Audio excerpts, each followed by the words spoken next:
Thank you. और दोस्तों हमारे भी दूसरे दोस्त है जिन्होंने भी डबल MD-IT क्वालिफाई किया, रंजन कुमार गुप्ता जी है, बॉम्बे से है, और मैं रंजय कुमार गुप्ता जी को इनवाइट करना चाहूंगा।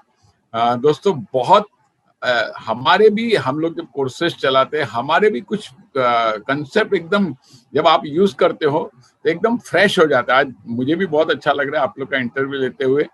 तो रंजन कुमार जी, आप का स्वागत है। परम पुरुष श्री श्री आनंद मूर्ति जी का वंदन करते हुए माता पिता गुरुजन हमारे जो यहाँ पे हैं सबको सादर प्रणाम, और मेरे जितने सारे सीनियर मित्र हैं सबको मेरा प्यार भरा नमस्कार। दिव्येश भाई, जयसर सर, राठी जी, यादव जी, सबको मैं छोटा सा इंट्रोडक्शन दे देता हूँ। मैं रंजन कुमार गुप्ता, मैं किलिया हूँ, चेयरमैन क्लब मेंबर। 13 साल से मैं MD-RT कर रहा हूँ। लास्ट ईयर COT हुआ और ये साल सेकेंड MD-RT मैंने प्रपोज कर दिया है। और मेरा branch 88C Ghatkopar, development officer John भी संत मेयर, और कॉर्पोरेट क्लब मेरा शायद डिक्लेयर हो जाएगा, अभी तक फिगर वो लोग बताए नहीं है। और ये सब हुआ गुरुजन से जो हम सीखते हैं, दीपक भाई, मुकेश भाई, बाकी कायोई के सारे लीडर से। बाकी जगह पे क्या होता है कि सिर्फ वो लोग बिजनेस कैसे करना है, प्रोफेशन के बारे में बताते हैं, लेकिन इंस्टीट्यूट ऑफ एक्सीलेंस में हम कैसे अच्छा इंसान बने और हमारा सोशल कैसा अच्छा रहे, हम अच्छे इंसान के साथ बिजनेस करें, काफी सारे लोगों ने शेयर किया।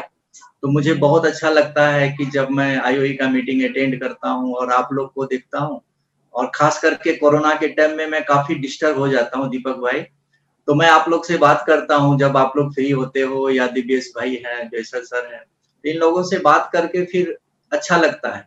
यस, कैसे किया आपने वो बताइए। सर ये था ना कि मैं थोड़ा आलसी टाइप का एडवाइजर हूँ, मैं ऑफिस में ही बैठता हूँ ज्यादा टाइम, और मैं कॉल करते रहता हूँ, लोगों से बात करता हूँ। तो जो कोविड के टाइम पे क्या हुआ कि मेरा लास्ट ईयर जो COT हुआ, तो मेरे काफी बड़े बड़े लोगों से बात हो रही थी जो कि अच्छा प्रीमियम दे सकते थे। मेरे लिए बड़ा प्रीमियम 20 लाख 40 लाख बहुत बड़ा हो गया। मैं ज्यादा HNA में नहीं, मिडिल क्लास से ज्यादा जुड़ा हूँ। तो वो लोगों ने सडनली, जब मैं उनको बात करता था ऑफिस में बैठ के, पूरे साल में मैंने सिर्फ 23 मीटिंग की है पूरे साल में। आप महीने का 2-3 पकड़ सकते हो, कॉल 10-15 रोज करता हूँ, जो MM में बताते हैं 2-3 कॉल करना है, तो वो मैं करता हूँ। लेकिन जो क्लोज हुए 23 पॉलिसी में ही मेरा COT हुआ था लास्ट ईयर, और ये साल 13 पॉलिसी में मेरा 2 MD-RT हो गया उस 13 फैमिली में। तो मैं बहुत कम बात करता हूँ, बहुत कम मीटिंग करता हूँ। तो जो कोविड का टाइम आया ना, तो मैं लोगों को बताता हूँ कि सर देखो, अब जो अभी फिर कॉल किया तो बोलते हैं कि रंजन बाद में देखते हैं। मैं बोला सब आप अभी भी बोल रहे हो बाद में, आपका बाद आएगा क्या, इसकी गारंटी है क्या? पहले तो अपने को लगता था कि अपन 80-90 साल जी लेंगे, अगले महीने अगले साल करेंगे। आपको लगता है क्या कि कल क्या होगा? जो सीन है, तो ये कोविड इफेक्ट जो है, बहुत सारी बुराई है इसमें, कुछ अच्छी चीज भी आ गया कि हमको क्या खाना है, कैसे जीना है। तो लोगों को मैं याद दिलाता हूँ कि सर आपके पीछे आपकी फैमिली का क्या होगा। और अगर हम देखें डेथ रेशियो 1% ही है, तो 99% चांस है कि आप हम रहेंगे। लेकिन जब हम रहेंगे तो क्या खाएंगे? ऐसा सिचुएशन आते रहेगा, वायरस आते रहेगा, आपकी दुकान बंद होती रहेगी, तो आप क्या खाओगे? तो वहां पे मैं पोजीशन करता हूँ जीवन उमंग पॉलिसी को, और जीवन उमंग पॉलिसी को मैं रेंट से कंपेयर करके दिखाता हूँ, म्यूचुअल फंड से कंपेयर करके दिखाता हूँ, बाकी सारे चीज से कंपेयर करके दिखाता हूँ कि सब जब बैंक रेट 2% हो जाएगा तो भी ये आपको 6.5-7%, हम लोग सम एश्योर्ड का 8% बताते हैं, लेकिन एक्चुअल रिटर्न 6-6.5% टैक्स फ्री आता है, और आपको इंश्योरेंस कवर मिल रहा है, आपको अलग से टर्म लेने की जरूरत नहीं है। फिर हम जो इंस्टीट्यूट में सीखते हैं अलग अलग तरह से, कुछ मैंने भी सोचा है कि एक गांव का आदमी को मैंने पॉलिसी बेचा, तो मैंने उसको बताया कि जब आप खेती करते हो तो बारिश की सीजन की खेती अच्छी होती है, क्योंकि जमीन को पानी मिलता है। तो हर बार खेती अच्छी होती है बारिश में, या कभी कभी बाढ़ आ गया तो सारी फसल बर्बाद भी होते हैं। तो ये हो गया आपका बिजनेस इन्वेस्टमेंट, ये हो गया आपका म्यूचुअल फंड का इन्वेस्टमेंट। ये सब क्या है, कभी अच्छा देगा रिटर्न, कभी बहा के लेके चला जाता है। तो क्यों ना आप थोड़े टाइम के लिए एक बांध बांध दें, एक डैम बनाए, और आपको जिंदगी भर जितना पानी चाहिए उतना पानी लेते रहो और खेती करते रहो। अगर आप डैम नहीं बनाते हो, बांध नहीं बनाते हो, तो कभी अच्छा फसल होगा, कभी बर्बाद हो जाएगा। तो ये काफी सारी चीजें, एक मैंने HDFC की पॉलिसी कोई ले रहा था और सडनली उसका फोन आ गया संचय प्लस का, तो मैंने एनालिसिस किया, मैं बोला तुमको इतना मिल रहा है तो ले लो, लेकिन इंड में देखा कि उसको हाथ में कुछ नहीं आ रहा है, जितना भरा है वही मिल रहा है। तो मैंने कंपेयर किया तो मैं बोला ये तो आपको कुछ दे ही नहीं रही है कंपनी, आपका पैसा लेती है उसको डबल करती है 10 साल में और फिर उसका 4% रिटर्न आपको दे रही है, और आपका जो पैसा डबल हुआ वो कहाँ है। तो जब मैंने उसको जीवन उमंग का कंपेयर किया तो उनको बहुत अच्छा लगा। तो कोई भी प्रोडक्ट को हम समझेंगे और उसका हमने रिप्लाई किया तो रिजल्ट बहुत अच्छा आता है। बीच में फिर किसी जान पहचान वाले का रंजन भाई, हमको हमारे प्रोडक्ट का नॉलेज होना ही चाहिए, लेकिन हमें दूसरे लोग के प्रोडक्ट का भी ज्यादा नॉलेज होना चाहिए कि उनके प्रोडक्ट में क्या है। हाँ, तो उसी के लिए तो हिरेन भाई, मुकेश भाई लोग लाते हैं ना वो जो वही ना, प्रोडक्ट मास्टर। अभी जो नया प्रोडक्ट लाए हैं कि बाकी सभी प्रोडक्ट का स्टडी करो ना, क्योंकि कल कोई बोल के जावे वो अच्छा दे रहा है, वो अच्छा है कि नहीं वो तो चेक करना पड़ेगा। बहुत जरूरी है। और दीपक भाई, एक मैं बड़ा पॉलिसी सेल किया, बड़ा मतलब 5 लाख की प्रीमियम आई, तो शेयर ब्रोकर है और उनके फैमिली में, और मैं जब प्लान बताने गया तो उन्होंने 2 घंटा लिया, मुझे चेक कर रहा था, सारे सवाल पूछ डाले, मतलब मेरी जितनी नॉलेज है 20-25 साल 25 साल की एजेंसी की, सारे उसने ले डाले।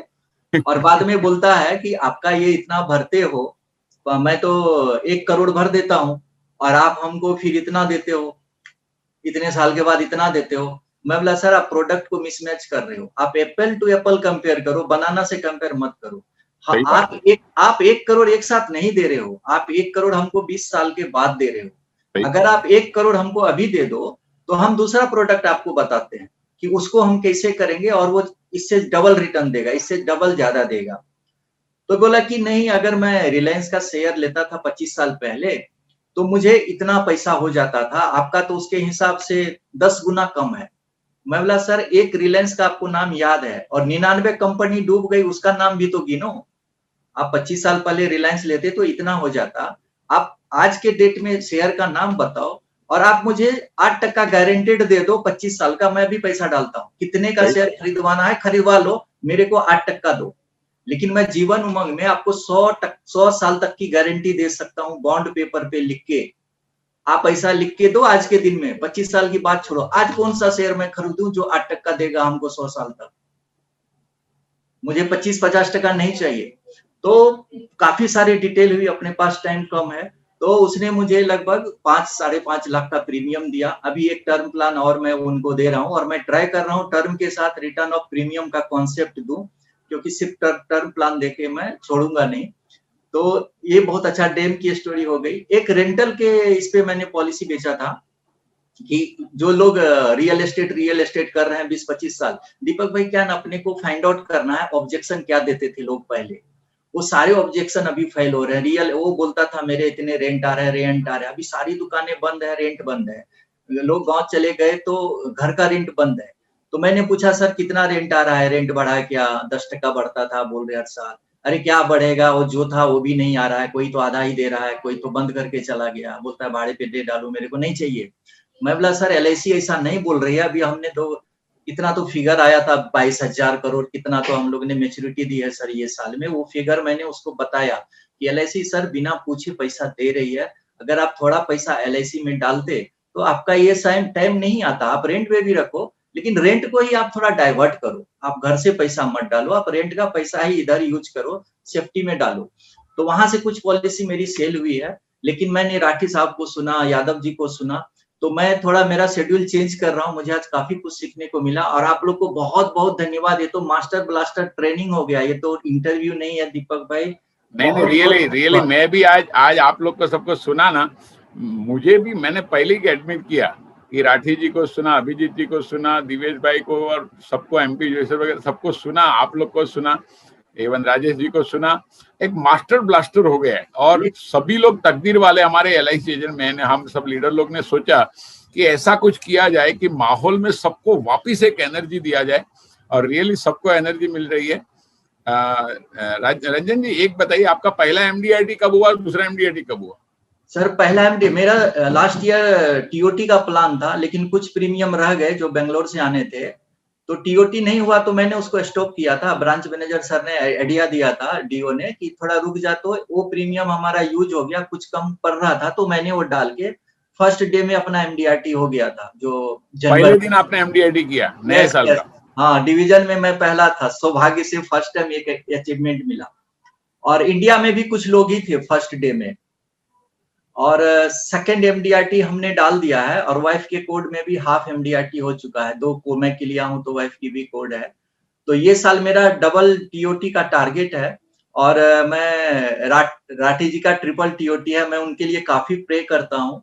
और राठी जी से काफी कुछ सीखने को मिला सर। मतलब मुकेश भाई ने उसको टुकड़े टुकड़े में बताया ना, उनका समझाने का स्टाइल है मुकेश भाई का। लेकिन मैं बोलना चाहूंगा कि हर महीने सीओटी किया, मेरे ख्याल से हर महीने सीओटी बहुत बड़ी बात है। जो इंस्टीट्यूट में हम लोग इतने बड़े बड़े अचीवमेंट करते हैं एक दूसरे को सीख के, तो मेरे तरफ से राठी जी को और सारे अचीवर को बहुत बहुत बधाई। और बहुत बढ़िया रंजन भाई, धन्यवाद। आपका डबल एमडीआरटी हो चुका है और डबल टीओटी का टारगेट है, आपने डाई एमडीआरटी ऑलरेडी किया है। सो बहुत अच्छा लगा, धन्यवाद धन्यवाद। Thank you. और अभी धन्यवाद दोस्तों, अभी हमारे साथ यहाँ पर है हमारे मुंबई से स्नेहा मांजरेकर जी, और मैं उनका इंट्रोडक्शन मैं इस तरह से दूंगा कि जो इंटरव्यूज चल रहे हैं, किसी के 9 एमडीआरटी, किसी के 3 एमडीआरटी, किसी के 4 एमडीआरटी, तो स्नेहा जी ने मुझे फोन किया, मुझे फोन करके उन्होंने बताया, बोले मुकेश भाई इन लोगों को सुन के मुझे तो ऐसा लग रहा है मैंने कुछ नहीं किया, लेकिन स्नेहा जी ने एमडीआरटी किया है, बहुत बड़ा अचीवमेंट है। आज अगर 1500 एमडीआरटी मार्च में हुए हैं इंडिया में, तो उसमें से आई थिंक महिला एमडीआरटी जो होंगे वो शायद 200 होंगे स्नेहा जी। और उन 200 में से भी ध्यान से सुनना, सिर्फ 50-60 महिला एमडीआरटी ऐसे होंगे जो खुद वर्क कर रहे हैं। अदरवाइज क्या है, उनके हस्बैंड ने एजेंसी लेके रखी है, परफॉर्मर एजेंट है, 2 एजेंसी घर में चल रही है, वाइफ की एजेंसी भी हस्बैंड ही चला रहे। लेकिन आप जिस हिसाब से काम कर रहे हैं, बहुत ही सराहनीय काम कर रही है। स्नेहा जी बात करने को तैयार नहीं थी। स्नेहा जी बोलती है सर उनको रोना आ रहा था, सर मेरे को अपॉइंटमेंट, मेरे को इस तरह से इंटरव्यू मत लो सर। लेकिन स्नेहा जी आप बहुत अच्छा काम कर रही है, लास्ट ईयर भी आपने बहुत अच्छा काम किया है। सो आप प्रेरणा मूर्ति है, आपने 4 एमडीआरटी लास्ट ईयर किए, इस साल आपका अर्ली एमडीआरटी भी हो चुका है स्नेहा जी। लेकिन देखो, मैं ये कहना चाहता हूं कि इस तरह की गिल्ट फील आप सबको अगर हो रही है, जो ये दर्शक सुन रहे हैं, अगर आपको ये गिल्ट फील हो रही है, अरे बाप रे इतने बड़ा ये लोग काम कर रहे हैं यार, यही चीज के लिए ये प्रोग्राम हमने रखा हुआ है कि वो गिल्ट फील आपको काम करवाए। सो स्नेहा जी थोड़ा अपने आप को संभालिए और मुझे बताइए कि 3 महीने में एमडीआरटी आपने किया, एक महिला होते हुए आप किस तरह से आप काम करती है? Thank you so much sir. और आप महिलाओं के लिए प्रेरणा मूर्ति है, आप महिलाओं को प्रेरणा देगी, साथ साथ में जो एजेंट है जो काम नहीं कर पा रहे वो भी आपसे प्रेरणा लेंगे। जी thank you so much sir, IOE का शुक्रिया कि मुझे यहाँ पर वापस से बुलाया है। ओके सर, एक्चुअली अभी मैंने जितने भी लोगों को सुना है तो मुझे सच में बहुत शर्म आया अपने आप पे कि मैंने कुछ नहीं किया। और मुझे मालूम है, मुझे आपको बोलने के लिए तैयार करना था, तो मैंने आपको कैसे मोटिवेट किया, मैंने आपको ये कह के मोटिवेट किया कि आप उन अब तक देखो जिन्होंने टीओटी किया ना, ऐसे 17 टीओटी है इंडिया में। मार्च महीने में उन्होंने टीओटी किया, करीब करीब 55-57 सीओटी है, और 1400-1500 एमडीआरटी क्वालिफाई हुए अब तक अर्ली एमडीआरटी में जिसकी मैं बात करूं। तो मैंने स्नेहा को बोला उन 11 लाख एजेंटों को देखो जो कुछ नहीं कर पाए, आप कम से कम उन 11 लाख के सामने आप 1500 में, और 1500 में भी 300 महिला, उसमें 100 महिला जो खुद वर्क करती है ऐसी। नहीं, लेकिन ये भी जो हो रहा है सही हो रहा है, क्योंकि ये चिंगारी लगा है। एब्सोल्युटली, मैंने कहा ना, मैंने यही चीज मैंने कहा। मैंने तो ये कहा सबको ये चिंगारी लगनी चाहिए, सबको इस तरह से आंख में आंसू आ जाने चाहिए, अरे यार मैं कर क्या रहा हूँ, राइट। रियली बहुत मजा आया मुकेश भाई, आज का ये सेशन रखा ना हमने, परसों सोचा और आज रख लिया, रियली फैंटास्टिक हो गया, सबको चिंगारी लगने वाली। Yes Sneha ji. Yes sir, thank you so much sir. Actually अभी सबको मैंने सुना, मैंने उनमें से भी बहुत कुछ सीख लिया है। मेरा जहां पर भी गलती हुआ है वो अभी मैं आगे के दिनों, आने वाले दिनों में सुधार करूंगी।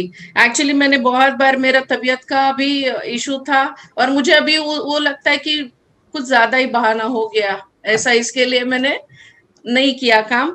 मेरा जो भी अभी तक का बिजनेस हुआ है जनवरी से लेकर अभी तक का मार्च तक का, तो उसमें मैंने 50 पॉलिसी किया है। ऐसे ही स्मिता मैम का मैंने सुना था कि उन्होंने कैंसर कवर में किया, बस वो मैंने कैंसर कवर में, मेरा एक टारगेट था कि मुझे 3 स्टार में आना है, तो वो 3 स्टार के लिए मैंने कैंसर कवर पॉलिसी बेचा और मुझे पता ही नहीं चला कि मैंने, मेरा प्रीमियम कब इतना हो गया। उसके बाद मेरे जो अभी ये जो पैंडेमिक सिचुएशन है तो यहाँ पर सब ना ही बोलते थे, तो सेम मैंने ऐसे ही किया। जो मेरे एग्जिस्टिंग क्लाइंट थे ना, उनकी बेटी का मैंने एक पॉलिसी लिया, उन्होंने 4 लाख रुपीज प्रीमियम दिया, फिर मैंने वो बैकडेट किया, इसलिए मेरा वापस जनवरी में उनका प्रीमियम आ गया। फिर सेकंड एक है जो शिप पर से आए थे, 1-1.5 साल वहां पर ही थे, तो उनको मैंने कहा कि 1.5 साल में तो बहुत कुछ कमा लिया आपने, क्योंकि ऐसा सिचुएशन था तो सैलरी तो मिला ही है ना ज्यादा, तो उनका जाकर मैंने 6 लाख रुपीज का प्रीमियम कलेक्ट किया था। फिर जो मेरे नेबर है, अभी तो सब नेबर है तो कहीं जा नहीं सकते, तो मैंने जो मेरे नेबर्स थे वहां से मैंने अपनी सोसाइटी में ही काम किया, वहां से मुझे अच्छा खासा प्रीमियम आ गया है। और एग्जिस्टिंग क्लाइंट्स से ही इतना जो भी प्रीमियम है वो सब मैंने कलेक्ट किया हुआ है। और उसकी वजह से मेरा, मुझे पता ही नहीं था कि मेरा एमडीआरटी हुआ है। जब भी मुझे डेवलप डिवीजन में से भी बोला कि आपका एमडीआरटी कंप्लीट हुआ, तो मैंने बोला नहीं मेरा नहीं हुआ है। तभी वो भी कंफ्यूज हो गए कि ये ना बोलते हैं और यहाँ पर तो हो गया है, लेकिन बाद में उनका कंफर्मेशन आया कि नहीं आपका तो मीन्स मार्च में ही एमडीआरटी कंप्लीट हो गया था। सो ऐसा बोलकर काम किया है। और इसमें सबसे बड़ा अगर कंट्रीब्यूशन होगा तो जो मैं ट्रेनिंग लेती हूँ यहाँ पर, जो आईओई का एवरी वेडनेसडे होता है, जितने भी दिक्कत जो मेरे कलीग्स है, मैं उनको जब सुनती हूँ ना तो अपने आप में एक शर्म भी आता है कि मैं क्या हूँ, मीन्स मैं कुछ करती नहीं हूँ, और मुझे कभी कभी वो बात बहुत ज्यादा लगता है। कुछ नहीं करते हुए भी 4 एमडीआरटी हो जाते हैं स्नेहा जी। सर मैंने गए साल 5 एमडीआरटी किया, बस हाँ, 1 एमडीआरटी अरे हाँ, रह गया यस, था। 5 हुआ था, यस 5 एमडीआरटी हुआ था, 1 एमडीआरटी आपका स्किप हो गया था टीओटी के लिए, राइट। Yes sir. वो भी मुझे पता है, आप बीमार रहे, करीब करीब 1 महीना बीमार रहे, उसकी वजह से आपका वो स्किप हुआ था। इस साल का क्या टारगेट लेके चल रहे हो? सर इस साल तो मैंने बोला था कि मैं टीओटी करूंगी, लेकिन मुझे मजा नहीं आया ये 7.5 लाख का कमीशन का, क्योंकि अभी तक का जितना भी मैंने अचीव किया था, गए साल का भी जो मेरा 5 एमडीआरटी हुआ, जिसमें फर्स्ट एमडीआरटी मेरा 10 लाख वाला ही था, तो वो भी एक थोड़ा सा खटक रहा है कि इसको तो मैं एमडीआरटी नहीं बोलूंगी कि मुझे 10 लाख भी नहीं हुआ है मेरा। तो बस यही सब था सर। और इस साल मुझे सीओटी करना है, और बट मुझे ऐसा लगता है कि मैं सीओटी भी करूँ तो मुझे 60 लाख वाला सीओटी का मैं 100% देकर ट्राई करूंगी सर। मेरा जितना भी है एफर्ट्स मैं डालना चाहती हूँ। नहीं, और लेकिन लास्ट ईयर टीओटी है तो इस साल टीओटी से तो नीचे जाना नहीं चाहिए ना। लास्ट ईयर 5 एमडीआरटी हुआ था। Yes sir. और सर एक्चुअली हुआ क्या, मेरे एक जो क्लाइंट जिनको मैंने मीटिंग दिया था, तो उनको मैंने जब दिवाली में लॉकडाउन में मैंने उनको मैसेज डाला था कि हैप्पी दिवाली करके, वो मेरे क्लाइंट नहीं बने थे लेकिन मीटिंग देकर आई थी, तो उन्होंने कहा था कि वाइफ छुट्टी पे गई है, मंथ ऑफ मे था, तो वो आने के बाद मैं आपको बुलाता हूँ, लेकिन वापस उन्होंने बुलाया नहीं। फिर मेरा भी 2-3 महीना गया, फिर मैंने दिवाली में उनको हैप्पी दिवाली का मैसेज डाला, तो वहां से मैसेज आया उनका वाइफ का कि सुहास इज नो मोर, तो वो मुझे बहुत ज्यादा बुरा लगा। और फिर वो जब हादसा हुआ, फिर मैंने उनकी वाइफ से बात किया, फिर मैंने उनकी वाइफ को पूरा उनका डिटेल दिया कि मैं ऑफिस में सर को मिली थी, बट आप गाँव गए थे, आपकी दोनों बेटियों का ये नाम है, और अगर आपका कोई पॉलिसी 1 करोड़ का आपका टर्म प्लान था तो मैं वो आपको उसमें हेल्प कर सकती हूँ। तो उन्होंने मुझे कहा कि मैंने बोला 2018 में आपने लिया था, उन्होंने बोला हाँ राइट। फिर वो थोड़ा सा बात करना चालू हो गई, उनको भी बहुत रोना आया। 2018 में 1 करोड़ का मैक्स का पॉलिसी लिया, 18 में प्रीमियम भरा, अगस्त में 19 में भरा, और उन्होंने बोला पैंडेमिक था इसलिए हमने अगस्त में वो प्रीमियम ही पे नहीं किया। और उन्होंने मैक्स में भी ये किया, बट उसको 2 मंथ्स मोर हो गया था, अक्टूबर में इनका डेथ हुआ, 9 अक्टूबर को। तो वो बात मुझे बहुत ज्यादा हर्ट किया कि शायद मैंने उनको कॉल किया होता, क्योंकि वो बहुत अच्छे पर्सन थे। उसके बाद मैं मेरे ऑफिस में आई ना सर, तो मैंने जिनको भी जो पुराना लिस्ट था उसमें से मुझे 9-10 लाख रुपए का प्रीमियम आया। 2 क्लाइंट से मैंने बात किया और दोनों ने मुझे 5-5 लाख रुपए का प्रीमियम दे दिया। और बस वही सब वापस मैंने जो पुराने लोग थे ना उनसे ही बात किया, और मेरा जनवरी से अभी तक का मेरा कंप्लीट कर लिया। तो मुझे ऐसा लगता है कि कहीं ना कहीं हमारा भी गलती होता है जब हम अपने बारे में सोचते हैं, तो मैंने बहुत लोगों का, दूसरों का बुरा किया है, ऐसा Right. मुझे लगा। तो स्नेहा जी थैंक यू क्या है सो ना, कई बार कुछ घटनाएं होती है, कुछ इंसिडेंट्स होते हैं जो हमें कुछ सिखा के जाते हैं, कि वो हमें और थोड़ा सीरियस बनाते हैं और थोड़ा अग्रेसिव बनाते हैं, और थोड़ी अग्रेसिव मार्केटिंग, अग्रेसिव क्लोजिंग कैसे करना, अग्रेसिवली प्रेजेंटेशन कैसे देना, ये हमको सिखाते हैं। कई कुछ ऐसे किस्से आ जाते हैं, राइट। तो और मैं देख रहा हूँ कि आपके लाइफ में कहीं भी कोई ऐसी घटना आती है तो आप उस घटना में से बहुत प्रेरणा लेके आप पॉजिटिवली सोच के बहुत अच्छा कर लेती है आप। So yes great sir, Sneha ji, all the best for thank you TOT. So much, God thank bless you sir, you. Thank you, thank you. और दोस्तों देखिए, आज आईयूआई में इतने टॉप परफॉर्मर है, इतने अर्ली एमडीआरटीज है कि आज छड़ी लगी हुई है।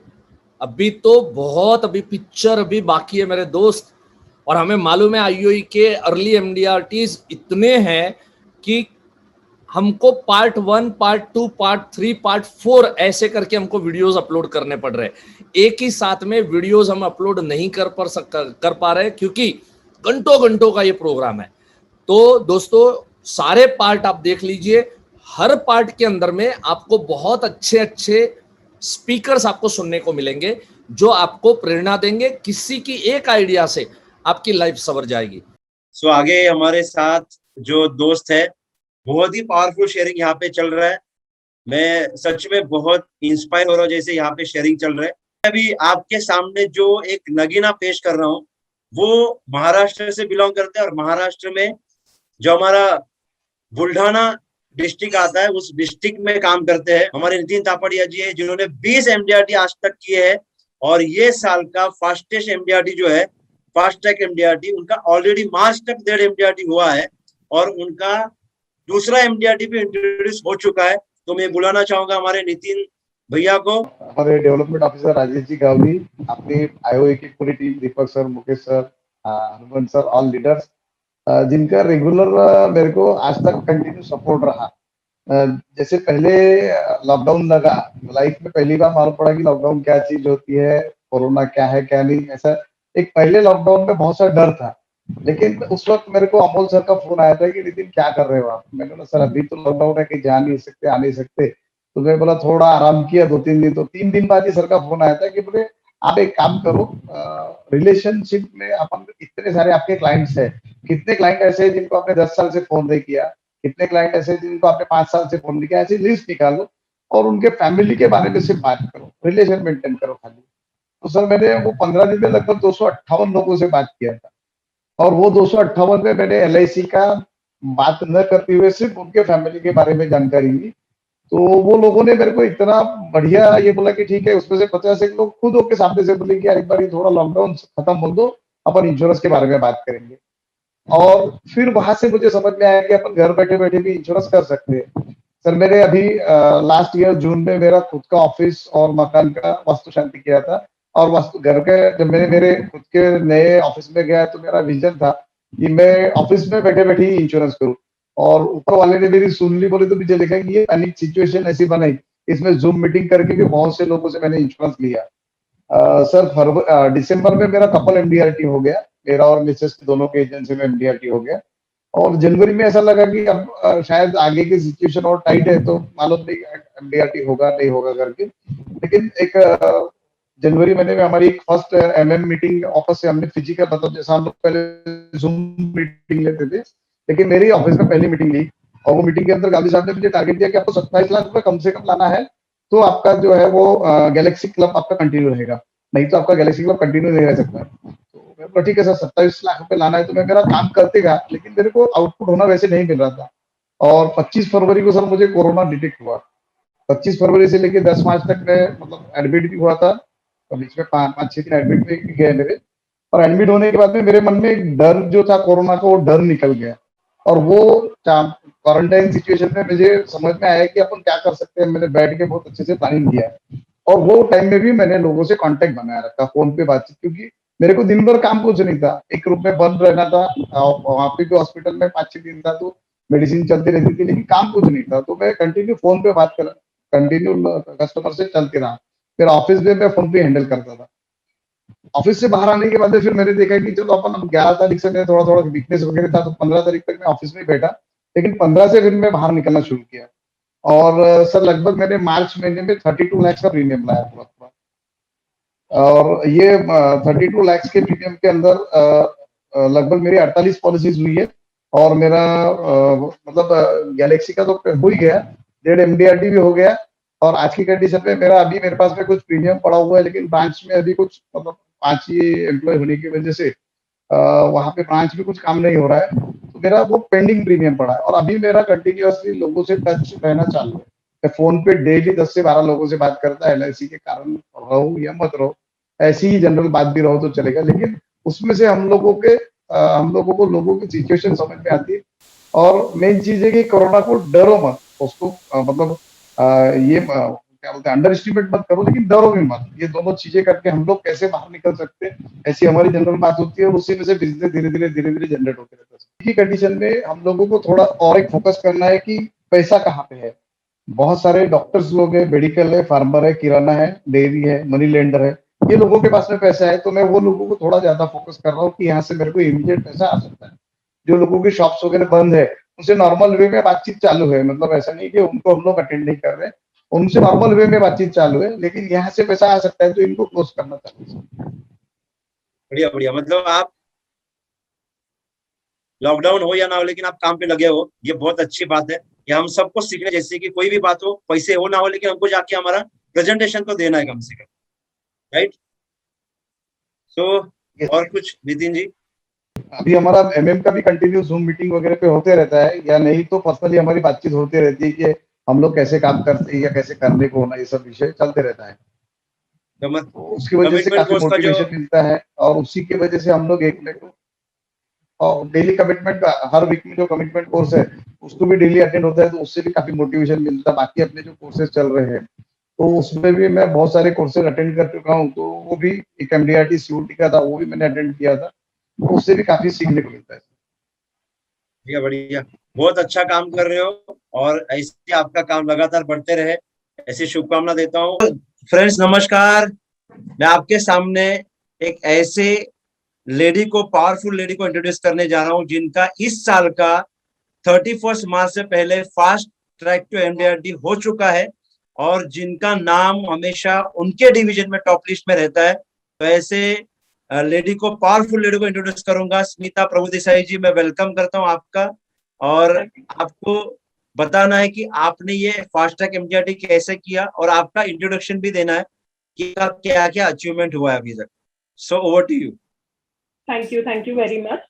मैं बात करने से पहले इंस्टीट्यूट ऑफ एक्सेलेंस के सारे गुरुजनों को नमस्कार करती हूँ। यहाँ से दीपक भाई, मुकेश भाई, आप सबका कंट्रीब्यूशन जो हमारी लाइफ में है उसकी वजह से आज हम लोग यहाँ पे है। तो मेरा नाम स्मिता प्रभुदेसाई है, मैं नालासोपारा ब्रांच से हूँ, और मेरे रिस्पेक्टेड डेवलपमेंट ऑफिसर है श्री मिलिंद नजीरकर सर। सर 2003 से हमारा फर्स्ट एजेंसी है। इंस्टीट्यूट ऑफ एक्सेलेंस से हम लोगों ने 2005 में इंस्टीट्यूट ऑफ एक्सेलेंस में हमको हमारे डेवलपमेंट ऑफिसर सर ने इंट्रोड्यूस किया, और 2006 से हम लोग कंटिन्यूसली MDRT कर रहे हैं एक एजेंसी में। 2007 में हम लोगों ने मेरा सेकेंड एजेंसी लिया, और मेरा एजेंसी सिंस इंसेप्शन MDRT है, मतलब फर्स्ट ईयर से MDRT कर रहे हैं, और 2010 से मेरी एजेंसी में हम लोग COT कर रहे हैं। ऑलमोस्ट 4 MDRT एवरी ईयर 2010 से कर रहे हैं, और लास्ट ईयर 3 MDRT हम लोगों ने किया था 2020 में। और इसके लिए इस साल ऐसा था कि तो कुछ अच्छा काम करना है, तो इस बार 1 जनवरी 2021 को ही ऐसा सोचा था कि कुछ स्पेशल होना ही चाहिए, बिकॉज एक साल हम लोगों ने बहुत सारा टाइम घर पे बिताया, तो कुछ अच्छा अचीवमेंट करेंगे। तो सर ये जो MDRT हुआ ना, इसमें बहुत बड़ा कंट्रीब्यूशन जो है ना वो मास्टरमाइंड मीटिंग का है। मैं 2014 से एडवांस कोर्स में कोचिंग कर रही थी, और 2014 से ही एवरी फ्राइडे एक मास्टरमाइंड लेने का आदत था। तो एवरी फ्राइडे को ये मास्टरमाइंड मीटिंग होता था, और इस बार 1 जनवरी जो है वो फ्राइडे को आया, और हम लोगों ने उस दिन अपना फर्स्ट ऑफलाइन मास्टरमाइंड मीटिंग लिया था एडवांस अचीवर्स टीम का। और उस मीटिंग में ना हम लोगों ने सबने साथ में मिलके ऐसा डिसाइड किया। हम लोग IOE के कमिटमेंट कोर्स में हमेशा सुनते हैं कि कुछ मास्टरमाइंड मीटिंग टीम्स जो नया फॉर्म हुआ है उन्होंने 100% MDRTs वगैरह कंप्लीट किए। तो हम लोगों ने ये सोचा कि 31 मार्च 2021 तक हम लोग सारे कम से कम 185 पॉइंट्स कंप्लीट करेंगे। 185 पॉइंट्स अगर हम लोगों ने मार्च तक कंप्लीट कर दिया तो फर्स्ट MDRT इंट्रोड्यूस हो जाता है। तो हम लोगों ने ऐसा सोचा कि 31 मार्च तक सब लोग कम से कम 185 पॉइंट्स कंप्लीट करने के ऊपर ध्यान देंगे। ये डिसीजन हो गया। और उसके बाद में ऐसा हुआ कि जैसे दिवेश भाई बोलते हैं ना कि हर कोई शायद है ना हमारे MDRT में सपोर्ट करने के लिए काम करने लगा। मेरे भाई ने मुझे एक अपनी कलीग का नंबर दिया और उसने मुझे बोला कि है ना इससे बात करना, इनके पापा गुजर गए और उनको कुछ पापा के मतलब क्लेम का फंड आया है और उसको इन्वेस्टमेंट से रिलेटेड कुछ इन्फॉर्मेशन चाहिए। तो मैंने उसको फोन किया, उससे फोन करके थोड़ा सा फैक्ट फाइंडिंग जो हम लोग एडवांस कोर्स में सीखते हैं उसके हिसाब से मैंने उसको फोन पे थोड़ा सा उनके बारे में जानकारी पूछा। तो ये 3 बहनें हैं और मम्मी है, तीनों सिस्टर्स अनमैरिड है।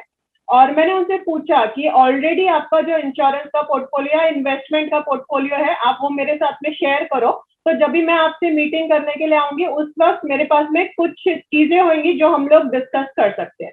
तो उसने उसके हिसाब से वो पोर्टफोलियो मेरे साथ में शेयर किया। और जैसे मैंने पहले भी बताया हम लोग एक इंश्योरेंस का कैश फ्लो चार्ट बनाते हैं।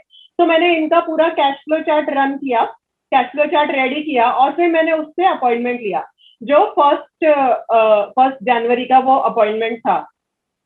तो घर पे गई, घर पे जाने के बाद में 2 सिस्टर्स जो फाइनेंशियल डिसीजन फैमिली का लेती हैं वो दोनों थी। उनको पापा के PPF में से कुछ 36 लाख रुपीस आया था जो उनको इन्वेस्ट करना था और उनका ऑलरेडी जो एग्जिस्टिंग इंश्योरेंस पोर्टफोलियो था और शेयर्स का इन्वेस्टमेंट पोर्टफोलियो था वो सब उन्होंने मेरे साथ में शेयर किया था।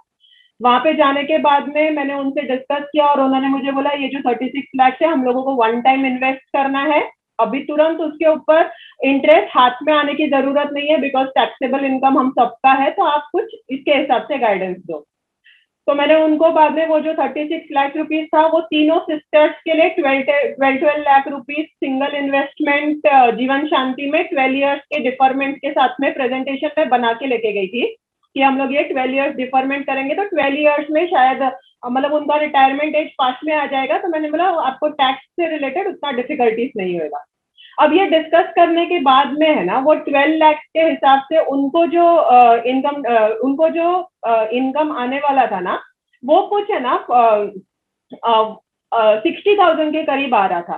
फिर मैंने उनको ऐसा बोला कि जिस वक्त 15 इयर्स के बाद में 12 इयर्स के बाद में ये इनकम आएगा ना वो शायद आपको उस वक्त बस नहीं पड़ेगा। तो हम लोग ऐसा कुछ कर सकते हैं कि इसी के साथ साथ में आपको टैक्स फ्री और कहाँ से इनकम आता है वो अभी से हम लोग एक एड ऑन इसमें करके ले सकते हैं। और फिर मैंने उनको तीनों को जीवन उमंग के बारे में एक प्रेजेंटेशन बताया कि 8% tax free guaranteed for life time आपको आ सकता है।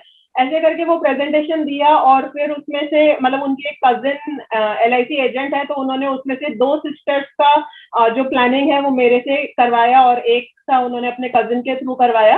तो मुझे उधर से एक 3,50,000 का ईयरली प्रीमियम मिला और 24 लाख रुपीस का सिंगल इन्वेस्टमेंट वहां से आया। तो फर्स्ट मतलब जनवरी 1st 2nd डेट में जब इतना बड़ा प्रीमियम आया ना तो थोड़ा सा मोटिवेशन हाई हुआ कि 2020 जैसा भी रहा 21 बहुत अच्छा जाएगा। उसके बाद में सर इसी के ऊपर काम करना कंटिन्यू रखा। 2020 में एक और हमारे क्लाइंट है जो कैंसर की वजह से गुजर गए। एक्चुअली ऐसा हुआ कि है ना उनको 3 साल पहले कैंसर डिटेक्ट हुआ और जो असिस्टेंट उनको प्रीमियम रिमाइंडर के लिए फोन करती थी ना उसने जब भी फोन किया रिमाइंडर के लिए तभी उन्होंने बोला कि अभी इस पॉलिसी को बंद करना है क्योंकि हम लोगों को ट्रीटमेंट के लिए पैसों की जरूरत है और कैंसर डिटेक्ट हुआ है। तो ये जो असिस्टेंट है इसने उनको फोन पे समझाया कि सर इसको अभी बंद मत करो, आप मैं सर को भेज देती हूँ आपसे मिलने के लिए, वो कुछ चीजें मतलब हम लोग इसमें कुछ और सोल्यूशन ला सकते हैं, बिना ये पॉलिसी को सरेंडर किए भी आपको फंड्स का अरेंजमेंट हो जाएगा। तो उसके हिसाब से उनके फैमिली के साथ में एक अपॉइंटमेंट हुआ था और अभी इंश्योरेंस क्यों कंटिन्यू करना चाहिए इसके बारे में हम लोगों ने उनको बताया था कि नया नहीं मिल सकता, जो है उसको हम लोग कंटिन्यू करेंगे। अनफॉर्चुनेटली नवंबर 2020 में वो इस दुनिया को छोड़ के गए और हम लोगों ने उनका क्लेम जो है वो दिसंबर तक करीब 65 लाख रुपीस का क्लेम सेटल किया। तो 65 लाख रुपीस हमारे पास जो पॉलिसीज था उसमें से आया, उनका अदर कुछ पॉलिसीज था, वो सब मिला के करीब 75 लाख रुपीस का क्लेम सेटल किया, जिसमें से जो 65 लाख का हम लोगों ने क्लेम दिया वो 65 लाख रुपीस हम लोगों ने सिंगल इन्वेस्टमेंट जीवन शांति में कन्वर्ट किया उनकी वाइफ के लिए। हम लोगों ने ऐसा बोला कि ये जो फंड है ये पापा ने अपने रिटायरमेंट प्लानिंग के लिए ये किया था, तो एक्चुअली ये मम्मी का रिटायरमेंट प्लानिंग सिक्योर होना चाहिए, इसी के लिए यूज करना चाहिए। ऐसा बच्चों से बात हुआ और उन्होंने बोला हाँ ये पापा का अमाउंट है और मम्मी के लिए ही, मम्मी के रिटायरमेंट के लिए यूज होना चाहिए, तो जब तक मम्मी है मम्मी का इसके ऊपर राइट्स रहना चाहिए। ऐसे करके वो सिंगल प्रीमियम हम लोगों ने जीवन शांति में डाला। और फिर उस वक्त बेटी से बात हुआ, बेटी उनकी चार्टर्ड अकाउंटेंसी पढ़ रही है, और फिर उसको ऐसा बोला कि अभी जैसे मम्मी के लिए हम लोग रिटायरमेंट का प्लानिंग कर रहे हैं वैसे आपको अपने लिए भी कुछ प्लानिंग करना चाहिए। और फिर बेटी को जीवन उमंग का एक प्रेजेंटेशन दिया। जीवन उमंग के प्रेजेंटेशन में सर बात एक्चुअली ऐसा किया था कि जैसे 2001 में इंडिया में 14% इंटरेस्ट रेट था, तो लाइक किसी के पास में अगर 1 करोड़ रुपया 2001 में होता, उसके ऊपर उनको 14 लाख रुपीज का इनकम मिलता। 2010 में यही इंटरेस्ट रेट जो है वो 8% पे हो गया और 1 करोड़ रुपए के इन्वेस्टमेंट पे उनको 8 लाख रुपया इंटरेस्ट आने लगा। आज जो सिनेरियो है 1 करोड़ रुपीस अगर किसी के पास में है उनको 51,000 रुपीज मतलब 5 लाख रुपीज का इनकम आएगा ईयरली।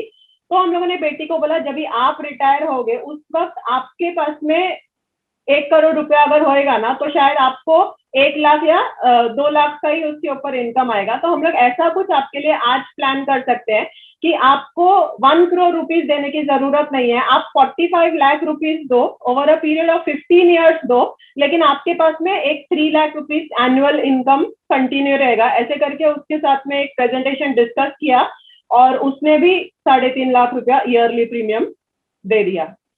तो ये जो जनवरी 15 डेज में काम हुआ उसका बहुत बड़ा सपोर्ट रहा। दूसरा जो चीज हम लोगों ने किया सर, हम लोगों ने लास्ट ईयर है ना स्टाफ को ऐसा इंस्ट्रक्शन दिया कि है ना, बिकॉज हम लोग सब लोग घर पे बैठ के काम कर रहे थे, तो हम लोगों ने ऐसा बोला कि 12,000 का अपना क्लाइंट बेस है, तो आप ऐसा कर सकते हो कि अपने क्लाइंट को हाय हेलो के लिए कॉल करो कि कैसा चल रहा है, क्या चल रहा है, सब कुछ ठीक है नहीं है, अगर कोई सर्विस रिलेटेड क्वेरी है हम लोग करके दे सकते हैं। ऐसे करके हम लोगों ने क्लाइंट से बात किया था। वो फर्स्ट राउंड हुआ, उसके बाद में सेकेंड राउंड उनको इन्वेस्टमेंट इंक्रीज करने के बारे में कॉल किया वगैरह, ये सब कुछ चल रहा था। एक मेरे एग्जिस्टिंग क्लाइंट है 2010 से मेरे पास में एक 5,000 पर मंथ का पॉलिसी चालू है, उनसे ऐसे ही स्टाफ ने लास्ट पूरे ईयर में 1-2 बार बात किया था और फिर जनवरी में फिर से स्टाफ ने उनको फोन किया और बोला सर अभी तो सब कुछ ठीक चल रहा है, आपका इनकम भी आ रहा है, तो अभी तो आप कम से कम बेटी के लिए कुछ प्लान करो। फिर मैंने है ना जीवन सुकन्या का जो एक पोस्टर है स्टेटस में रखा था और वो लड़के का मुझे मैसेज आया कि ये क्या है, मुझे बेटी के लिए वो सुकन्या समृद्धि करना है, तो आप थोड़ा सा गाइड करो, बैंक में से करो या पोस्ट ऑफिस से। हमारे पास में एक छोटा सा पैम्पलेट था कंपैरिजन पोस्ट ऑफिस का, बैंक का और LIC का जीवन लक्ष्य प्लान का। मैंने उसको बोला कि आप कहीं से भी कर सकते हो, लेकिन मैं एक पोस्टर शेयर कर रही हूँ, उसको थोड़ा पढ़ लो और उसके बाद में हम लोग बात करते हैं। तो मैंने उसको वो पोस्टर भेजा और वो पढ़ने के बाद में उसने मुझे कुछ 3-4 क्वेश्चन पूछे। क्वेश्चन पूछने के बाद मैंने उसको बोला एक काम कर, मेरे को अपॉइंटमेंट दे, आइदर तुम वाइफ को लेके ऑफिस आ जाओ या फिर मैं घर पे आ सकती हूँ, हम लोग इसको सही से डिस्कस करेंगे।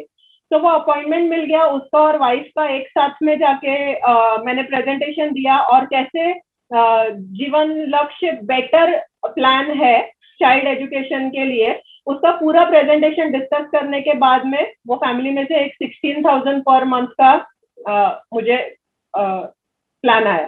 तो इस हिसाब से बहुत अच्छा काम एक्चुअली जनवरी, फरवरी, मार्च में हुआ, जिसकी वजह से फर्स्ट MDRT जो है वो बहुत स्मूथली कंप्लीट हो गया। तो थैंक यू वेरी मच। अगर आप कुछ पूछना चाहते हैं। बहुत बहुत बढ़िया, आपने यहाँ पे बहुत अच्छे शेयरिंग किया और इसमें 2-3 बातें सीखने जैसी है कि कंटिन्यू फॉलो कितना इम्पोर्टेंट है। दूसरी बात, जो पॉलिसी होल्डर को पता नहीं है, वो पॉलिसी सरेंडर करने जा रहा था कैंसर के वजह से, आपने उसको रुकाया, उसको अच्छे से गाइड किया, तो उसको आज घर वालों को बहुत अच्छा एक सपोर्टिंग बड़ा अमाउंट फंड आया। आपके पास कितने क्लाइंट बेस है टोटल? सर 12,000 प्लस पॉलिसीज है, जिसमें करीब 5,000 के करीब फैमिलीज होंगे। 5,000 फैमिलीज को आज सर्व कर रहे हैं, बहुत बढ़िया। मुकेश भाई कुछ श्वेता जी, पूछना मैं ये पूछना चाहूंगा कि लास्ट मार्च में जो लॉकडाउन हुआ था तो आप लोगों का बिजनेस पे बहुत अफेक्ट हुआ था, यस सर। राइट? Yes. इस बार मैंने देखा कि इस बार आपने बहुत अच्छे तरीके से जनवरी से ही अच्छी बैटिंग करनी आपने शुरू कर दी, यस सर। तो ये क्या डिफरेंस रहा? मुकेश भाई, एक्चुअली ऐसा हो गया कि पिछली बार जब भी मार्च में लॉकडाउन हुआ ना, तभी ऐसा हुआ कि मार्च तक हमारा MDRT के हम लोग पास में भी नहीं पहुंचे थे जी। और अचानक वो लॉकडाउन हो गया और फिर थोड़ा टाइम बहुत डरे हुए थे बाहर निकलने के लिए, कुछ काम करने के लिए। बट जैसे स्नेहा ने बोला ना, सीसी में सब लोगों का शेयरिंग सुनो, ऐसा लगता है अपनी टीम में भी ऐसे बहुत सारे लोग हैं जिन्होंने फर्स्ट टाइम MDRT किया, तो ऐसा लगता है कि लोग काम कर रहे हैं। इसका मतलब काम अगर अपना नहीं हो रहा है ना, इसमें एटमॉस्फेयर का गलती नहीं है, हमारा गलती है कहीं ना कहीं। और ये मोटिवेशन एक्चुअली खाली कमिटमेंट फोर्स की वजह से मिलता है कि उसके बाद में हम लोगों ने INC मतलब इंटरनेशनल कन्वेंशन जनवरी में अटेंड किया और उसमें ऐसा मालूम पड़ा कि वो इतने रिमोट, मुझे उनका नाम नहीं याद, लेकिन वो एकदम गांव से काम कर रहे हैं, अपने ऑफिस में बैठ के काम कर रहे हैं और उन्होंने पिछले साल COT किया। और फिर हम लोगों को मतलब कहीं ना कहीं ऐसा लगा कि मैं भी एक्चुअली ऑफिस में बैठ के काम कर रही हूँ, लेकिन मुझे ऐसा लगा कि वो ऑफिस में ही बैठ के कर रहे हैं, वो तो इतने छोटे गांव में, हम लोग फिर भी बॉम्बे के इतना पास में, मतलब बॉम्बे में ही ऐसा आप बोल सकते हो। और फिर कहीं ना कहीं ऐसा लगा कि कुछ अपने में चेंज लाना पड़ेगा और उसके हिसाब से ये काम हो गया। और ये एक्चुअली ये प्रोग्राम भी अभी आप लोगों के माध्यम से हजारों लोगों का बेनिफिट होने वाला है। एक और शेयरिंग करती हूँ। एक्चुअली सर, जब भी सितंबर के बाद में थोड़ा थोड़ा काम करने लगी ना, दीपक भाई ने एक कमिटमेंट कोर्स में एक बार बोला था कि है ना, जब भी आप किसी से मिलते हो या आप किसी से बात करते हो ना, तो दो चीज हो सकता है, आइदर वो आपका क्लाइंट बनेगा या आपका नोन बनेगा। और उस सेशन में उन्होंने एक क्वेश्चन पूछा था कि क्या होना ज्यादा इंपॉर्टेंट है, और बहुत सारे लोगों को ऐसा लगा उसका हमारा पहचान हो जाएगा, वो सबसे इम्पोर्टेंट है। लेकिन उस सेशन में दीपक भाई ने ऐसा बोला था कि जब आप किसी से मिलते हो ना, तभी वो आपका क्लाइंट बने, ये सबसे इम्पोर्टेंट है। और उन्होंने ऐसा बोला भी था कि अगर उसने आपसे एक PA पॉलिसी लिया ना तो भी चलेगा, लेकिन उसके और आपके बीच में एक कनेक्शन बन जाना चाहिए, ताकि आप साल में एक बार कम से कम उसको मिलोगे। क्योंकि जानने वाले लोगों को हम लोग 6-8 महीने में भूल जाते हैं, लेकिन अगर आपका क्लाइंट है तो आप कम से कम साल में एक बार उसके साथ में कांटेक्ट रखते हो। तो हम लोगों ने ऐसा ट्राई किया कि किसी से मिलो तो 0 करने के बदले कम से कम एक छोटा पॉलिसी देके उसके और आपके बीच में एक रेपो बने। और इसके लिए हम लोगों ने कैंसर कवर के ऊपर फोकस किया कि अगर कुछ नहीं तो कम से कम एक कैंसर कवर हम लोग करेंगे। ऐसा करके हम लोगों ने लोगों के साथ में बात करना शुरू किया, कैंसर कवर के ऊपर काम करना शुरू किया। और फिर वो ऐसा हुआ कि कैंसर कवर में आपको मंथली प्रीमियम लाने का स्कोप नहीं है, तो ईयरली या हाफ ईयरली प्रीमियम्स आने लगे। और ये अचानक प्रीमियम कैसे कलेक्ट हो गया वो मालूम ही नहीं पड़ा। हम लोगों ने लास्ट ईयर में सही बात, कुछ ना कुछ तो बेचना चाहिए, ऐसा खाली हाथ वापिस नहीं आना चाहिए। चलो बहुत बढ़िया स्मिता जी, थैंक यू सो मच। बहुत शानदार आपने लास्ट फाइनेंशियल ईयर में करीब 400 पॉलिसीज के साथ में last financial year actually close किया। क्या बात, एजेंसी में 302 पॉलिसीज हम लोगों ने किया और RTK एजेंसी में 100+ पॉलिसीज किया। तो लाइक दोनों एजेंसीज में हम लोगों ने first time actually superstar club भी क्वालिफाई किया और फर्स्ट टाइम मतलब 31 मार्च के अंदर फर्स्ट MDRT भी हो गया। और इसका पूरा जो क्रेडिट जाता है इंस्टीट्यूट ऑफ एक्सीलेंस को जाता है, आप सबके मोटिवेशन और कांस्टेंट सपोर्ट के लिए जाता है। Thank you so much. Thank you Smita ji. नमस्ते फ्रेंड्स, और अभी पुनः एक बार नया और एक डायमंड आपके सामने पेश कर रहा हूँ। और लेडी एजेंट है, मुंबई से बिलोंग करते हैं, मुलुंड ब्रांच से बिलोंग करते हैं, और जिनका इस साल का फास्टेस्ट MDRT हो चुका है 31 मार्च तक। और पूजा वाक्षरे मैडम में लगातार हमारे कमिटमेंट कोर्स से जुड़े हैं और हमारा बेसिक कोर्स जो होता है उस बेसिक कोर्स में एज अ कोच करके भी रहते हैं। तो उन्होंने किस तरह से इस साल का मार्च से पहले MDRT किया हम लोग जानेंगे। और मैं वेलकम करता हूँ पूजा मैडम को। पूजा मैडम आपको बताना है कि आपने मार्च से पहले किस तरह से फास्टेस्ट MDRT किया। Over to Pooja madam. All IOE के जो गुरुजन है मेरे, उनको मेरा सादर प्रणाम। आज मेरा नाम पूजा वाकचोरे, ब्रांच 88M, डीओ है रिस्पेक्टेड उदय गोखले सर। लास्ट 2004 से मेरी एजेंसी है। ये साल का एमडीआरडी एक्चुअली जैसे स्नेहा ने बोला कि वैसे मुझे भी कैसे तो लग रहा था, क्योंकि टारगेट मेरा ये साल बहुत ज्यादा था, क्योंकि मैंने सर से भी बात हो गई थी, मुकेश सर से, कि मेरा मार्च तक मुझे 2 एमडीआरडी करना था। तो मेरा 2 एमडीआरडी करेंगे तो मेरा कॉर्पोरेट कंप्लीट होने वाला था।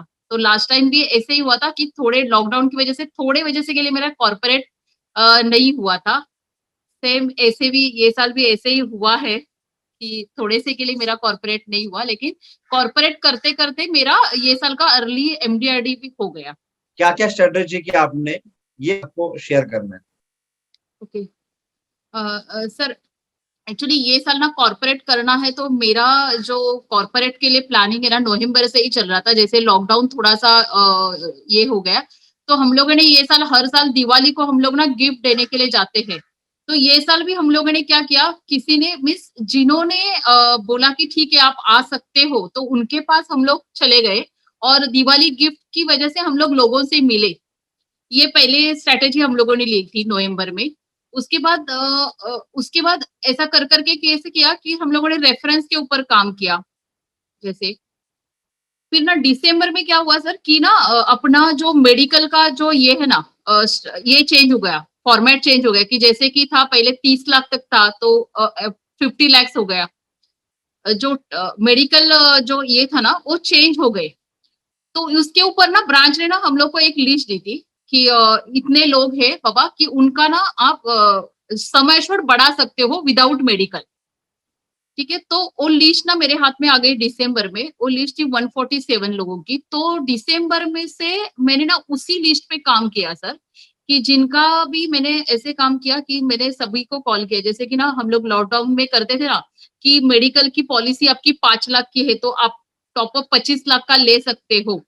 ऐसे करके हम लोगों ने लॉकडाउन में मेडिकल पॉलिसी के ऊपर काम किया था। तो सर मैंने भी वही लिस्ट पे ऐसे ही काम किया कि जैसे कि सर आपका ऑलरेडी सम एश्योर्ड सपोज किसी का 25 लाख है, तो और एलआईसी आपको 5 लाख का सम एश्योर्ड विदाउट मेडिकल, बस आपको फॉर्म भरना है और जो भी 5 लाख का छोटा सा सर प्रीमियम आ रहा है वो भर के आप और 5 लाख का सम एश्योर्ड इसमें ऐड कर सकते हो। ऐसे करके हम लोगों ने उस लिस्ट पे काम किया। जितना ब्रांच ने दिया था कि सम एश्योर्ड विदाउट मेडिकल वो लोग ले सकते हैं, उसके ऊपर मैंने काम किया। और उस लिस्ट पे ना मैंने भी काम किया, मेरे स्टाफ ने भी काम किया, तो उससे अच्छा रिजल्ट आया और उससे मेरी ना अपॉइंटमेंट जनरेट हुई सर।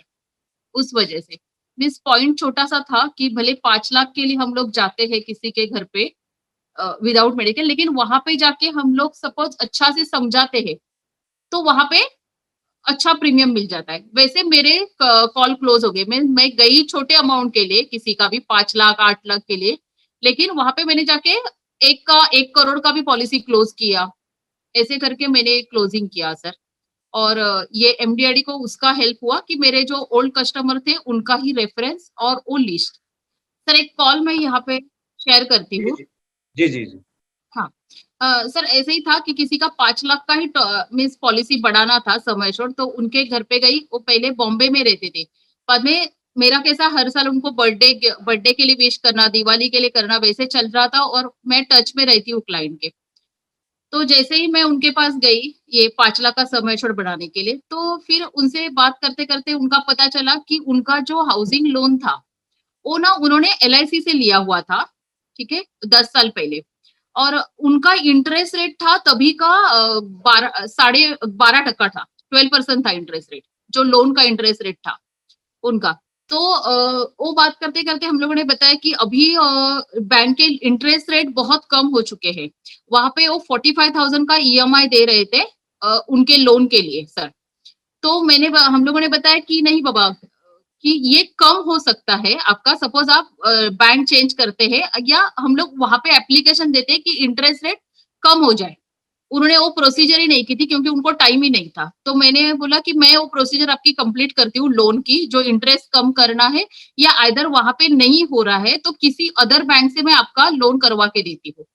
ऐसे करके मैंने किया और मैंने बोला कि वो जो डिफरेंस आपका बच रहा है, भी सपोज अभी आपका 45,000 का प्रीमियम है, सपोज आपका उन्होंने बोला कि 7-8 लाख रुपया मैं पे भी कर दूंगा 40 lakhs में, और जो बचेगा तो उसमें आपकी इनकम है 20,000 ही सर आ जाएगा। जो ऊपर का बचेगा 25,000 सर आप LIC में इन्वेस्ट कीजिए और आपका वहां पे हम लोग पेंशन जनरेट कर देते ऐसे। तो उनके पास ऑलरेडी ना जीवन लक्ष्य 65 लाख का मेरा दिया हुआ था प्लान 3 साल पहले। तो मैंने वहां पे ना उमंग प्रेजेंट किया उनको, उमंग के सारे फीचर्स बताए कि देखिए सर आप आज है कि आज आपका पैकेज ये है, तो रिटायरमेंट के बाद भी आपका इनकम बंद नहीं होगा सर, और जो आपकी LIC की ऑलरेडी पॉलिसी है उसका भी पैसा आपको आ जाएगा। तो आज आपको ये चीज की जरूरत है कि जहाँ पे आप इन्वेस्ट करें तो आपको पता होना चाहिए कि यहाँ पे मुझे रिटायरमेंट में ये इंटरेस्ट रेट मिलेगा या ये पेंशन मिलेगी, और जब सर वो जो पेंशन मिलेगी वो टैक्स फ्री होनी चाहिए, आपके कोई भी इनकम में ऐड नहीं होनी चाहिए, ये एक फीचर्स होगा। और सर देखिए आज हम लोग देख रहे हैं कि कितने सारे बैंक बंद हो रहे हैं, मीन्स कितने सारे बैंक का प्रॉब्लम हो रहा है, और वहां पे बैंक में 5 लाख की गारंटी है फंड की। तो हमारे LIC में आप भले करोड़ों का फंड रखी है पेंशन के लिए, लेकिन वहां पे सेक्शन 37 के रूल पे आपके के पूरे फंड की गारंटी गवर्नमेंट लेता है। तो ये बात मैंने पेंशन के लिए उमंग के लिए उनको समझाई, ये 4 चीजें कि गारंटेड पेंशन मिलेगी आपको, टैक्स फ्री पेंशन मिलेगी, आपके फंड की गारंटी रहेगी, और उसके साथ आपका लाइफ कवर भी सर बढ़ जाएगा, टिल 100 तक लाइफ कवर भी आपका रहेगा। ये चीजें मैंने समझा के उनको वो 1 CR की पॉलिसी उमंग की सेल की सर, मीन्स उनको दे दी। बहुत अच्छा आपने काम किया। टोटल आपने कितने पॉलिसीज की है? सर मेरा ज्यादा पॉलिसी नहीं हुआ है, हार्डली एक 12 से 15 ही पॉलिसी हो गई है MDRD के लिए अभी के इसमें, और उसमें से ज्यादा करके मुझे ईयरली ही आया है प्रीमियम, हाफ ईयरली ईयरली, और हार्डली 2-3 जन ही है उनका मंथली आया है, नहीं तो बाकी सब ईयरली आया, इसलिए मेरा कंप्लीट हो गया। इनका भी नहीं बोलेंगे तो 6 लाख का प्रीमियम था, और एक है उनको मैंने एजुकेशन प्लान के हिसाब से दिया तो उनका भी 3 लाख का प्रीमियम आया सर। और एक कॉल मैं यहाँ पे शेयर करूंगी सर कि जो बहुत अननोन था और मुझे लगता है वो करना चाहिए। एक्चुअली जो मेरा स्टाफ है उन्हें टेली कॉलिंग करते वक्त एक कॉल जनरेट किया सर, और वो कॉल जनरेट करने के बाद उनकी अपॉइंटमेंट मुझे जूम पे ही मिली, जूम मीटिंग पे, क्योंकि आजकल कैसा पर्सनल मीटिंग के पहले जूम मीटिंग ही मिलती है। तो जूम पे मैंने ना उनको प्रेजेंटेशन दिया, ठीक है, और जूम पे प्रेजेंटेशन देते वक्त फिर उनको मैंने ना एक PPT जैसे बनाते हैं वैसे बना के रखी है, तो उस PPT से मैंने दिया, तो अपने ह्यूमन लाइफ और उसमें मैंने एक ना save and create and save जो अपना कॉन्सेप्ट है सर, वो मैंने शेयर किया उनको, ठीक है, कि आप यहाँ पे पैसा इन्वेस्ट करते हैं तो आपका क्रिएशन पहले हो जाता है और सेविंग, ये मैंने कॉन्सेप्ट ना अच्छा से उनको एक्सप्लेन किया। हाँ, और वो कॉन्सेप्ट मैंने एक्सप्लेन करने के बाद उन्होंने मुझे अपॉइंटमेंट दी उनके घर के, वो कांदिवली कल्पतरु में रहते, तो उन्होंने मुझे वो अपॉइंटमेंट दी वहां पे। फिर बाद में वहां पे जाने के बाद उनका जो सर्विसिंग का काम था, उनकी सारी पॉलिसी उनको नेटिव प्लेस की थी, तो उनकी सारी पॉलिसी मैंने बोला कि आप, उनको पता नहीं था कि उसमें से क्या मिलने वाला था, तो पहले सारे पॉलिसी का मैंने उनको एक्सप्लेन करके बताया कि क्या फीचर्स है उनको और कभी पैसा मिलने वाला है उनको, और उस हिसाब से मैंने, उन्होंने बोला इस पॉलिसी को सर्विसिंग देने के लिए मेरे पास अभी नहीं है कोई, तो मैंने बोला ये पॉलिसी मैं सारी मेरे ब्रांच में ट्रांसफर करके ले लेती हूँ, और वो पॉलिसी मैंने सारे ब्रांच में ट्रांसफर करके ले ली, और उनको अच्छे से सर्विस देने के बाद कैश फ्लो चार्ट दिया, ब्रांच में पॉलिसी ट्रांसफर करके ली, और उनको मैंने फिर नया प्रेजेंटेशन दिया, तो उसमें से उन्होंने मुझे नहीं तो भी 2,75,000 तक का मुझे वहां से प्रीमियम आया सर। और ऐसे तो मिस अननोन पे भी हम लोग कॉलिंग करते हैं, तो ऐसा नहीं कि नहीं होता है, जूम पे भी हम लोग मिस मीटिंग करते हैं, तो अच्छा से मीटिंग हम लोग जूम पे भी देते हैं, तो अपॉइंटमेंट जनरेट हो सकती है। मुझे यहाँ पे आपका शेयरिंग सुन के ये पता चला कि आप बेसिक कोर्स में कोच थे, और बेसिक कोर्स को और एडवांस कोर्स को आप बहुत अच्छे से यहाँ पे यूटिलाइज कर रहे हो आपके बिजनेस को बढ़ाने के लिए। मतलब जो कॉलिंग का टॉपिक है, अननोन कॉलिंग का, टेली कॉलिंग का, वो भी आप इस्तेमाल कर रहे हो, और जो हमारा एडवांस कोर्स का स्टेट क्रिएशन टॉपिक है वो भी आपने यहाँ पे इस्तेमाल किया, राइट, यूज किया वो कॉन्सेप्ट का। यस सर, एक्चुअली ये जो ग्रोथ है जो भी मुझ में, तो उसका एक्चुअली मैं IOE को श्रेय दूंगी, और एक्चुअली मुकेश सर के बाद 3 साल मैंने बेसिक कोर्स में रही हूँ, तो एक्चुअली उसका मुझे सबसे ज्यादा ये है, एक्चुअली मुकेश सर के साथ जो 3 साल हम लोगों ने बेसिक कोर्स कोच में दिए हैं, सर, आज भी मैं मिस करती हूँ वो। तो उससे जो मीन्स बोलने का क्लाइंट के सामने विदाउट डर के कैसे हम लोग बात कर सकते, भले कितना भी बड़ा क्लाइंट हो, तो उनसे मैंने वो लिया है सर। यस, मुकेश सर को और मुकेश भाई के साथ रह के क्वालिटी डेवलप होती है। हाँ so thank you very much. और बेसिक कोर्स जिन्होंने किया है और जिन्होंने नहीं किया है, आप क्या बोलना चाहेंगे बेसिक कोर्स के बारे में? मैं बोलना चाहूंगी शॉर्ट में। बेसिक कोर्स ना हर एक को करना चाहिए, क्योंकि ना मीन्स बोलते हैं ना बेसिक मीन्स उसको नाम भी बराबर बेसिक दिया है, जो अपना एजेंसी का बेस है हो, वहां से हम लोग निकलते हैं बेसिक कोर्स लेके। तो सारा मीन्स कैसा है, वहां पे बस कोर्स नहीं है सर, उसमें ना हर एक इंसान में वहां पे ना सर एथिक्स और जैसे बोलते हैं ना जान डाल देते। Yes, so thank you very much. आपने बहुत अच्छा यहाँ पे आपका शेयरिंग किया, आपने कैसे काम किया, कैसे आपने क्वालिफाई किया before 31 March. So thank you very much. जो भी दोस्त यहाँ पे यूट्यूब पे हमको सुन रहे हैं, यहाँ पे इतने पावरफुल स्पीकर को आप सुन रहे हो, आपके लिए एक अच्छा मौका है। जितने भी दोस्त महाराष्ट्र से बिलोंग करते हैं या तो जो भी दोस्त मराठी के लिए कंफर्टेबल है, उन दोस्तों के लिए मई मंथ में 21, 22, 23 तारीख को बेसिक कोर्स होने जा रहा है, तो मिस ना करिए। अगर आपको इसकी जानकारी चाहिए तो हमारे जितने भी आईओई के एग्जीक्यूटिव्स है, आप उनको कांटेक्ट कर सकते हैं, आपको उसको इन्फॉर्मेशन मिल जाएगी। सो हमारे पूना के एक दोस्त, पूना के एजेंट, जो जिनका बहुत छोटे मतलब आप समझ सकते हो एकदम नॉर्मल लाइफस्टाइल शुरू की थी, और जिन्होंने एजेंसी लेने से पहले सिक्योरिटी गार्ड का काम चालू था उनका, और सिक्योरिटी गार्ड से आज वो बहुत अच्छा लेवल पे पहुंचे। आज कंटिन्यूअस एमडीआरटी कर रहे हैं, और इस साल का भी उनका एमडीआरटी बिफोर 31 अर्ली एमडीआरटी हो चुका है। ऐसे नवनाथ सांगली जी को मैं यहाँ पे आमंत्रित करूंगा पैनल के ऊपर। सो नवनाथ सांगली जी, गुड इवनिंग सर। ये साल मार्च में मेरा काम एमडीआरटी हो गया है, और 2004 की मेरी एजेंसी है। 2004 से मेरा आज तक 14 बार एमडीआरटी हो गया है मेरा। गैलेक्सी क्लब भी है मैं, और इस साल काम मुझे गैलेक्सी का टारगेट करना था करके एमडीआरटी भी हो गया है सर। लेकिन सबसे दिल से बात करता हूँ कि सबसे अच्छी बात हो गई मेरी लाइफ में कि 2004 में एजेंसी लिया और मुकेश भाई मिले मुझे, आईओई मिली, और मुकेश भाई का मुझे रिबीट कोर्स में फर्स्ट एंट्री हो गया मेरा। और मुकेश भाई दिल से बताता हूँ कि मुझे सीओटी टीओटी अंदर से ऐसा कुछ भी करने की इच्छा नहीं हुई है, लेकिन इस साल हो गई मेरी, क्योंकि जितना भी कमीशन आता था वो घर में बचता था मेरा। बहुत सारा पैसा मैंने अच्छी तरह से इन्वेस्ट किया है, प्रॉपर्टी में किया है। 2 फ्लैट बने मेरे, 2 ऑफिसेस बने मेरे, गांव में अभी खेती भी लिया मैंने, क्योंकि बिकॉज ऑफ यू। आपने जो सिखाया मुझे 2004 में एजेंसी के फर्स्ट डे से कि रिबीट मेरे लाइफ में मतलब सबसे अच्छा ट्रेनिंग वही था, एक दिन था वो।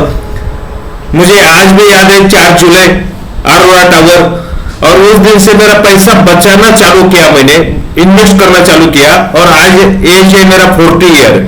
और नो डाउट बहुत पैसे वाला तो नहीं बन गया हूँ, लेकिन इतना मस्त लाइफ जी रहा हूँ सर कि 40,000 रुपए मुझे 40 लाख रुपए सालाना LIC का आता है, उसमें से 6 लाख रुपए ऑफिस का खर्चा निकल जाता है, और बाकी के 30-35 लाख रुपए मेरे बच जाते हैं। घर का खर्चा निकल के इन्वेस्ट हो रहा है पैसा, वो बिकॉज ऑफ यू सर। और जो इन्वेस्ट किया है पैसा उसका रिटर्न अभी चालू हो गया है। फ्लैट का रेंट आ रहा है, ऑफिस का रेंट आ रहा है, और कुछ इन्वेस्टमेंट चालू है मेरी। LIC में 5-6 लाख का प्रीमियम जा रहा है मेरा। बिकॉज आईओई अगर नहीं होती थी तो शायद मेरा सीओटी टीओटी होता था, लेकिन LIC के लिए होता था, पब्लिक के लिए होता था, मेरे लिए नहीं होता था शायद। मुझे ऐसा लगता है, दिल से लगता है। और आज के डेट में भी मेरा काम इतना नहीं हो रहा है, मतलब टीओटी जो सवेरे से सुना है मैंने उतना काम नहीं है, लेकिन फाइनेंशियली मुझे लगता है कि मैं ये सर आप कुछ पूछना चाहते हैं? आवाज आपका म्यूट है सर, आपका म्यूट है।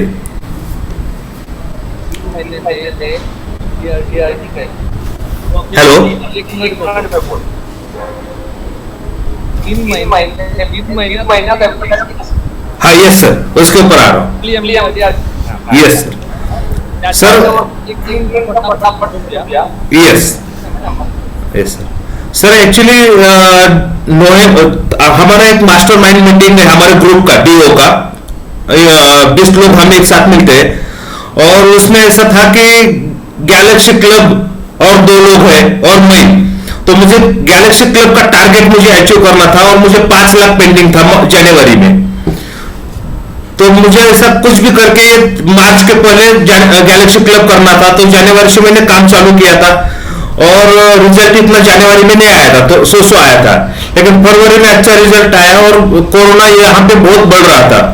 फरवरी के 15 तारीख के बाद न्यूज वगैरह आने चालू हुए थे, तो 1 मार्च को ही मैंने डिसाइड किया था कि मुझे कुछ भी करके 15-20 तारीख के पहले मुझे गैलेक्सी अचीव करना है, क्योंकि वातावरण कैसा हो जाएगा, मुझे खुद अगर इन्फेक्टेड हो गया तो क्या करूं मैं।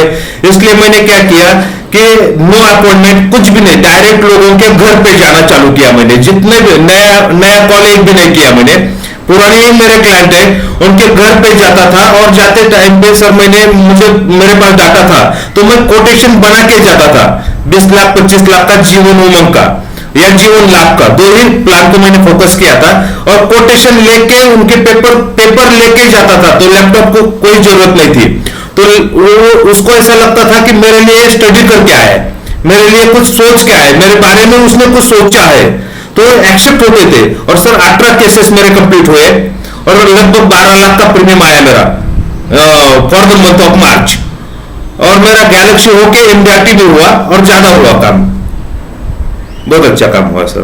तो रेडी लेके कुछ स्टडी करके जाते तो रिजल्ट आता है, ऐसा मुझे फील भी हुआ सर। तो दोस्तों यहाँ पर आपने देखा बहुत सुंदर तरीके से पुणे शहर में हमारे नवनाथ भाई काम कर रहे हैं और मैं उनके काम को सराहता हूँ। थैंक यू नवनाथ भाई for your presence, thank you so much, God bless you. और काफी सालों से मेरी तमन्ना है कि आपका टीओटी होना चाहिए और इस साल आप जरूर करके दिखाओगे। All the best.